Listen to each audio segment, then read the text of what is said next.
Good morning. We are extremely pleased that you are here. It is good to come together for the purpose of co-creating. Do you agree? Yes.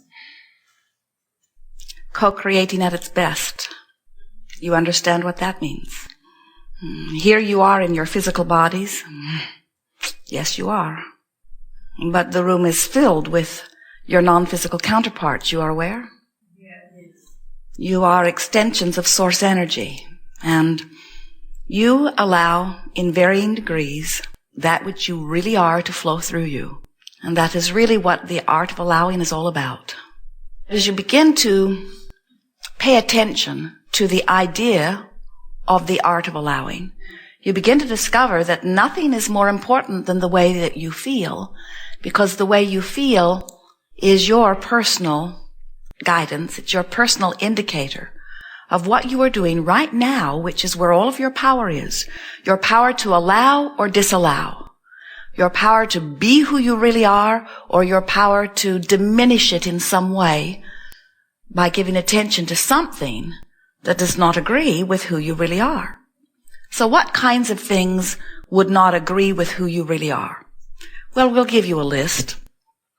If you were to say or think, ponder the idea from your physical perspective, I am not worthy. That would be a thought that would pinch you off, because that thought does not agree. If you were to think a thought, I don't like that person, that thought would pinch you off. Not because you are supposed to like that person, but that if you felt worthy, you would. In other words, when you are in alignment with who you are, it's easy for you to love because you're in alignment with that which is love. So if you find yourself angry, feeling hateful, seeking revenge, if you find yourself in that strong negative emotion, what that always means is that you have found something that you are pondering that is vibrationally so different from who you really are. And that's why it's fun for us. We like to sort of shake things up a little bit by talking to you about how much you love you, because usually you loving you is one of the last things that you try to do on purpose. It's the first thing you do naturally, but it's one of the last things that you try to do on purpose, because almost everybody around you is naturally loving themselves so much more. They find it odd when you love you. They would rather you love them. Sometimes people will say, Abraham, you teach selfishness. And their tone of voice is very accusing, like it's a bad thing for us to do. But we proudly proclaim, yes, we do. We do teach selfishness because we understand that this is a universe that is based on attraction, that it is based on inclusion. We know that every consciousness is attracting unto itself. And so you cannot help but draw to you that which you are. So if you are selfish enough to want to feel good, what are you drawing to yourself?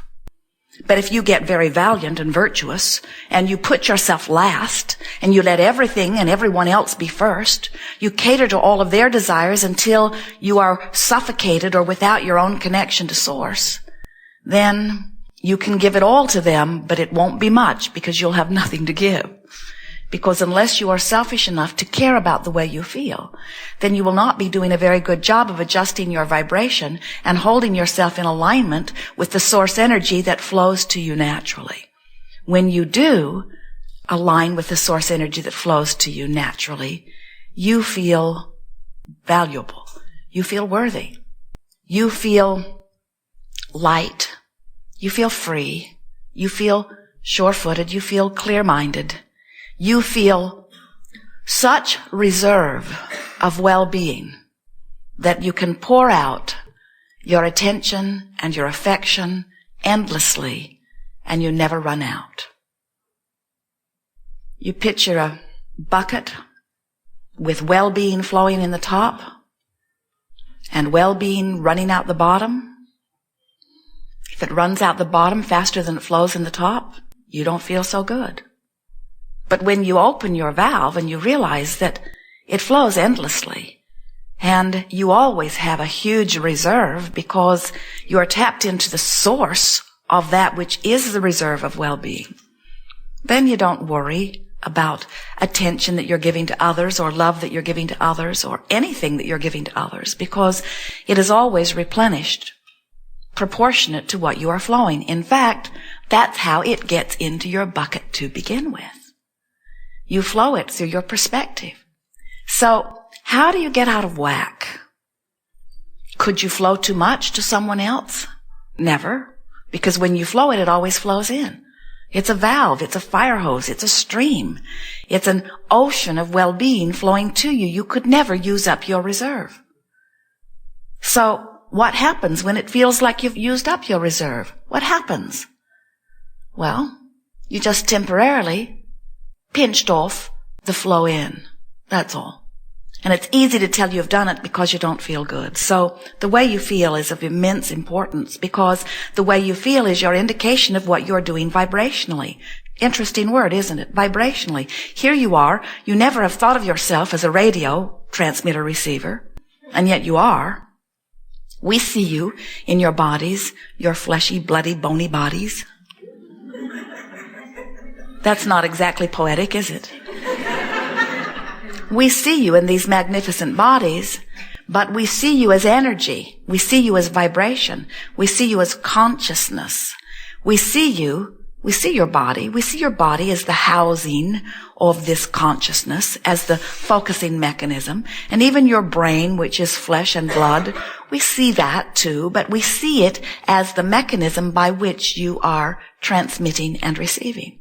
So you are vibrational beings, most importantly. And so we think getting in conscious awareness of your vibrational tuner is of immense importance. We think it is the most important thing that any of you would do. So you say, well, Abraham, it is uncomfortable for me to think in terms of vibration. I can move things around. I can speak words. I can make things happen through my action. But I'm not very comfortable thinking of myself in terms of being a vibrational being. And we say, then think in terms of being an emotional being, because it is one and the same thing. An emotional being is one who is aware of emotions. And an emotional being is one who therefore is aware, whether you're doing it on purpose or not. When you are aware of your emotions, you are aware at least of vibrational variance. So when you're aware of vibrational variance, at least you know when you're changing the tuner on your dial. You would never set your radio dial for 98.6 and expect to hear what is being broadcast on 101 FM. You understand radio frequencies enough to know that they've got to match up. So we want you in the same way to say, when I have been focusing upon things that make me feel this ornery, or make me feel this vulnerable, or make me feel this angry, or make me feel this bound or not free, I cannot at the same time be a vibrational match to the well-being that I've been telling the universe that I want. So what happens is, if things are not going for you the way you would like them to, it only means that you're not vibrationally in alignment with your own desire. Your desire is vibrating on one frequency, but your habit of thought is vibrating on another. Now you could say desire is on one frequency and belief is on another. That's one way of saying it. Or you could say what I want is on one frequency, but what I notice that I have is on another frequency. You could say what I want is on one frequency, but I don't think about that very often. What I think about often, which has become my dominant thought, is different from my desire.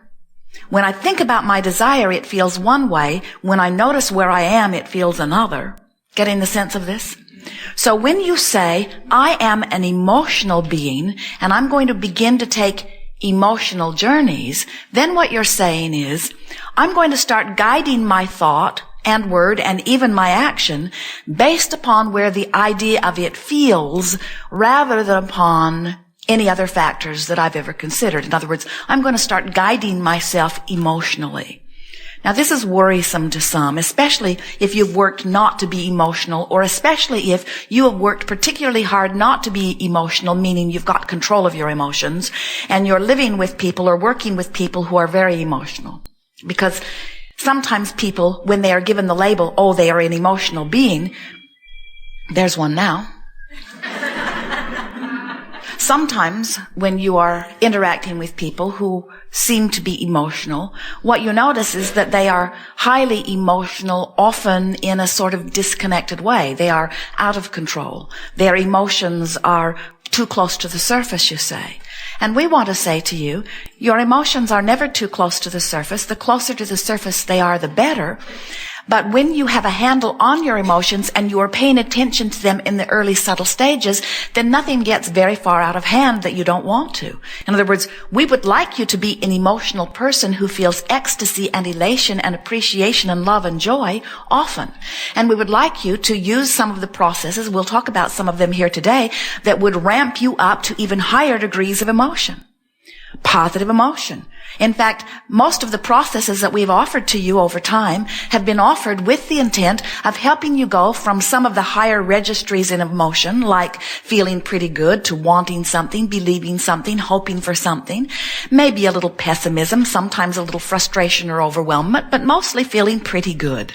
So most of the processes that we've offered you have been intended to help you go from that feeling pretty good a lot of the time to feeling really good all of the time. Now, if you are feeling strong negative emotion much of the time, then most of the processes that we've been offering to you are not a good fit for you because you do not actually have vibrational access to thoughts that feel really good from a place that you've been practicing not feeling really good. In other words, if you are feeling strong negative emotion and you're doing it on a pretty consistent basis, then even though your well-meaning Abraham friends who announce to you on a pretty regular basis that you are the creator of your own reality, and that you should reach for the thought that feels better, you should follow your bliss, the reason that you cannot turn around on a dime and do that is because law of attraction says that that which is likened to itself is drawn. So whatever thoughts you've been practicing and whatever vibration has become the dominant vibration within you on a myriad of subjects, that's where you're going to tune in first. And once you tune in there, of course, things manifest. And that doesn't help much, does it? In other words, it helps when the better it gets, the better it gets, the better it gets, but it doesn't help so well when the worse it gets, the worse it gets, the worse it gets. Because whatever you're focusing upon, you're offering a vibration about. Whatever you're offering a vibration about, you're attracting more of. Whatever you're attracting more of, you are usually giving more attention to. So the spiral sort of takes you in the direction of the strongest current. We have enjoyed this interaction more than words can describe. We have literally taken thought beyond that which it has been before. There was not some big void that we have filled, but we certainly have experienced the satisfaction of conscious motion forward. We like to anticipate what is before you. It's fun for us to contemplate your desires and to anticipate the fulfilling of them. It is our wish that you could ease up, be less demanding of yourself, work on that worthy thing, write lists of things that you adore about yourself and others, and practice the art of appreciation.